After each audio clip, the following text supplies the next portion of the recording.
এই পৃথিবীতে যতগুলো পেশা আছে, সবচেয়ে অবহেলিত, নিগৃহীত পেশা হচ্ছে সিকিউরিটি গার্ডের বা সিকিউরিটি ডিপার্টমেন্টের নিরাপত্তারক্ষী। আমাদের দেশেও ঠিক এইটা সারা বিশ্বেরই যেমন একটা কমন ব্যাপার যে সিকিউরিটি গার্ড হচ্ছে সবচেয়ে নিচু শ্রেণীর চাকরি এবং সবচেয়ে কম বেতনের, অনেক বেশি ডিউটি করতে হয়, অনেকটা উম, সেই অতীতকালের দাসদের মতো তাদের জীবন।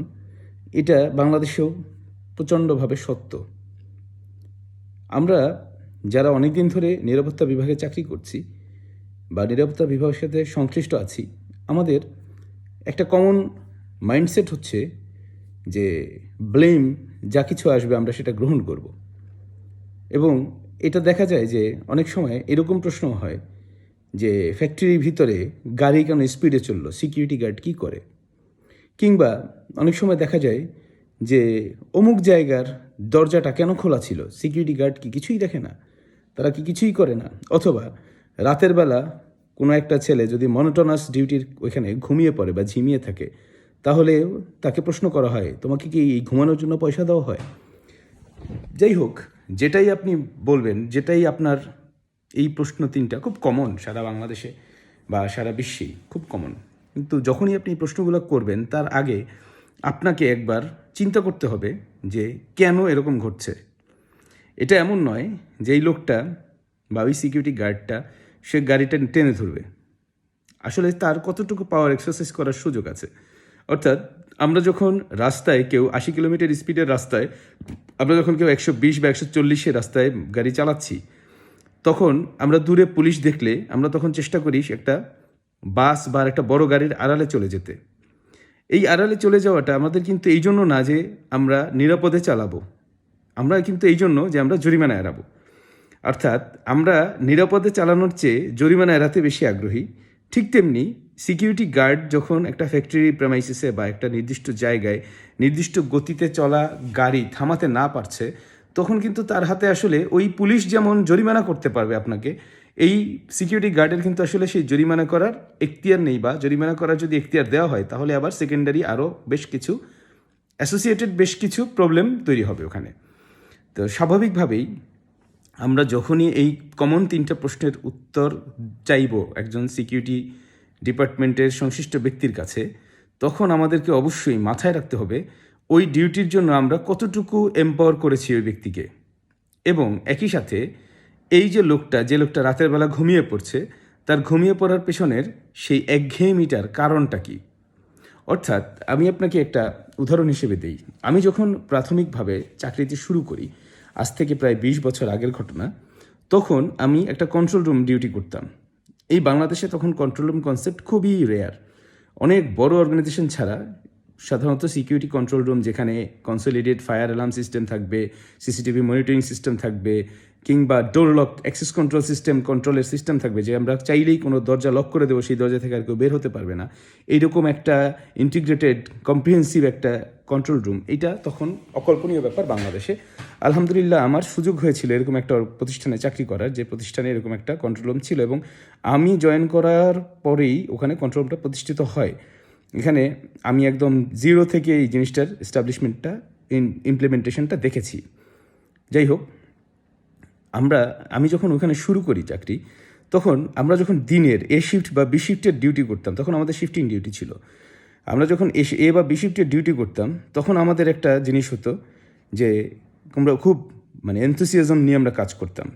কিন্তু সি শিফট ডিউটিতে সম্পূর্ণ পরিবর্তন দেখা যেত, সম্পূর্ণ উল্টা চিত্র দেখা যেত। অর্থাৎ সি শিফটে দেখা যেত যে আমরা প্রায়শই কন্ট্রোল রুমের দরজার সাথে চেয়ার হেলান দিয়ে পা টেবিলে তুলে দিয়ে আমরা একটা ঘুম দিতাম, যাতে কেউ দরজা খুললে, দরজাটা অবভিয়াসলি ভেতর দিকে খোলা হতো, খুললে যাতে আমার ঘুম ভেঙে যায় এবং আমি উঠে দাঁড়িয়ে বলতে পারি যে কী ব্যাপার, কী হয়েছে। It's a common practice. In fact এরকম জায়গায় এখনও আমি শিওর যে আমার ওই কন্ট্রোল রুমে এখনও যারা ডিউটি করছে তারাও ওখানে এই একইভাবেই ডিউটি করছে। আচ্ছা, কেন এই জিনিসটা কেন ছিল? কারণ হচ্ছে একঘেয়েমি। দীর্ঘ সময় আমাদেরকে বসে বসে দেখতে হতো, যেটা তখন জানতাম না। এই মনোটনি কথাটার সাথেই তখন পরিচিত ছিলাম না, ধীরে ধীরে জেনেছি। মনোটনি এই যে ম্যাটারটা, এই যে ওয়ার্ডটা, এটাই আমার কাছে খুব পরবর্তীতে আসা কনসেপ্ট, ওই ডিউটির সময় জানতাম না। একঘেয়েমি শব্দটা ছিল জানা, বাংলা শব্দ, কিন্তু ইংলিশ এই শব্দটা বা এটা নিয়ে যে একটা রিসার্চ হতে পারে সেটা আমার জানা ছিল না। একইভাবে আমরা যখন দেখি একটা ব্যাংকের বুথে কিংবা কোনো একটা দোকানের শপের দরজার সামনে একটা সিকিউরিটি গার্ড খাতা মুড়ি দিয়ে গায়ে কম্বল কাঁথা দিয়ে সে ঘুমাচ্ছে, গভীর ঘুমে ঘুমাচ্ছে, তখন আমরা কিন্তু তাকে দোষারোপ করি যে তোমাকে কি ঘুমানোর জন্য পয়সা দেওয়া হয়? কিন্তু আমরা কিন্তু এইটা তলিয়ে দেখি না তার ওইখানে ওইরকম ঘুমিয়ে পড়ার কেন, ওই দায়িত্বের প্রতি ওই অবহেলাটা তার কেন জন্মাচ্ছে। যখন আমরা কন্ট্রোল রুমে ডিউটি করতাম আমার চাকরির শুরুতে, তখন কিন্তু আমরা অনেক হাইলি পেইড ছিলাম। অর্থাৎ তখনকার সিকিউরিটি গার্ডদের প্রতি 8 ঘন্টার জন্য স্যালারি আসতো 3-3.5 হাজার টাকা। আমরা কিন্তু তখন প্রায় 19 থেকে 20 হাজার টাকা বেতন পেতাম। কিন্তু আমাদের মধ্যেও ওই রিল্যাক্টেন্সটা চলে আসতো। কেন ছিল রিল্যাক্টেন্ট হয়ে যেতাম কেন? এর কারণটা ছিল হচ্ছে ওই সময় তেমন কোনো টাস্কিং না থাকা, কেমন কোনো জব না থাকা, এবং সেই জবটা যে ইম্পর্টেন্ট, আমার যে ওই জব নাই কিন্তু তারপরে ওই ওয়াচিংটা যে আমার ইম্পর্টেন্ট, এই ইম্পর্টেন্সটা আমার বোঝা ছিল না, আমার জানা ছিল না, বা সেরকম কোনো আমার গাইডলাইন দেওয়ার মতো কেউ একজন কি বলবো সুপারভাইজার ছিল না যে আমাকে এই গাইডিংটা দেবে যে কেন এটা আমার জন্য ইম্পর্টেন্ট। অর্থাৎ আপনি যখন একটা সিকিউরিটি গার্ডকে ব্যাংকের বুথে ঘুমিয়ে পড়ার বিপদগুলো ধরিয়ে দেবেন, ওর তখন মনে হবে ঠিক আছে স্যার বলছে শুই না, জি স্যার বলি, এরপরে আমার গেলে পরে আজকে আর ঘুমাবো না, আজকে একটু যাক তারপরে আবার ঘুমিয়ে পড়বো না, আজকে তো আর আসবে না। অর্থাৎ ও কিন্তু তখন আপনি কি বিপদ ধরিয়ে দিচ্ছেন সেটা জানছে না। এখন আজকে আমরা এইটাকে কিভাবে ওভারকাম করব আমরা সেইটা নিয়ে আলোচনা করব না, আজকে শুধু এই প্রবলেমগুলো আমরা আলোচনা করব। এর কারণ হচ্ছে ভিডিওর কলেবর যাতে বৃদ্ধি না হয়। আর এটা একটা অতি গুরুত্বপূর্ণ কনসেপ্ট এই জন্য যে আমাদের আসছে দিনগুলোতে আমাদের রাজনৈতিক পরিস্থিতি খারাপ থেকে খারাপতর হবে। ভারতের অবিচ্ছিন্ন ষড়যন্ত্র, আওয়ামী লীগের সহযোগিতা সেই ষড়যন্ত্রে, এইটা দিনের পর দিন বৃদ্ধিই পাবে।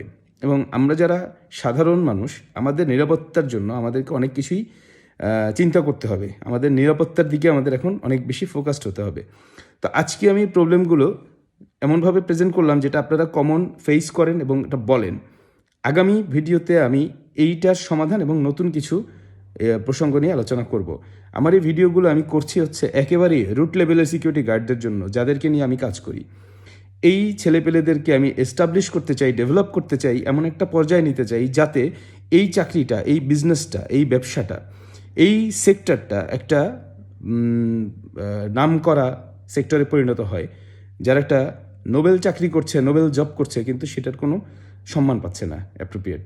তার কারণ হচ্ছে তারা ওইটা যে একটা নোবেল জব সেই জিনিসটা তারা জানে না। এই জন্য যাই হোক, ধন্যবাদ সবাইকে।